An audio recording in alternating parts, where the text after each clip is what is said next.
Apata Uyes Entertainment TV, your #1 birthday arena.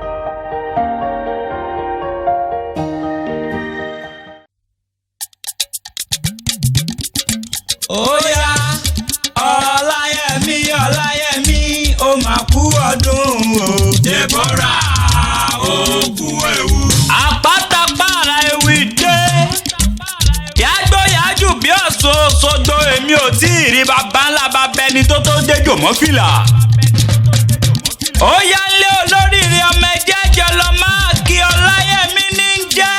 Ọláyẹmí ọmọ Òjó Deborah. Ọláyẹmí, Owóyẹmí, Ìrẹ́yẹmí, Adéyẹmí, àjọkọ bí Aláàfin Ọ̀yọ́, òjòrúkọ kálejò bójú ọ̀gẹ́ olóríire ọmọ. Ó níwò níláárí, onídàríbọ̀, oníwà tútù bí àdàbà. Orí rùmúrùmú ló ní ráńpẹ́ dúdú bí ìkóró òsín. Àwo ní tẹ̀rín tọ̀yàyà, àwo ní tẹ̀yẹtẹ̀yẹ. Okú ọdún ọjọ́ bí tòní, ìdólélé bàbá tó bí ọlọ́mọ. Àríyáyá ti yá, àríyáyọ̀ ní ti yọ̀, iná ní sàyà náà yóò mọ̀ fọ̀yàyà ṣe ti yá. Ẹ̀dá tó bá ní kó o mọ̀ pẹ̀ láyé, àbí èyíkéyìí tó bá ní kó o mọ̀ sàmọ́dún, ọrùn ó máa wọ̀ wọ́n ní bẹ́ẹ̀ ni tó ru sìmẹ́ǹtì mẹ́fà pọ̀. Gbọ́nmi yéké nílé àwọn ọ̀tá rẹ̀ bí kú ti ń gúnyán poroporo fún wọn jẹ nínú odò. Láìsá máa gbowó ọbẹ̀ lọ́dẹ̀ wọn.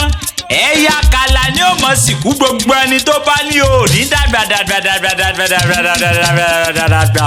Gbọ́ Àpáta pààrà ewì ló kọ tèmi. Happy birthday to you now and I wish you long life and prosperity.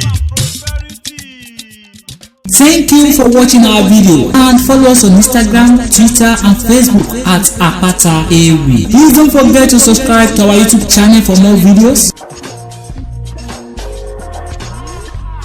We love you.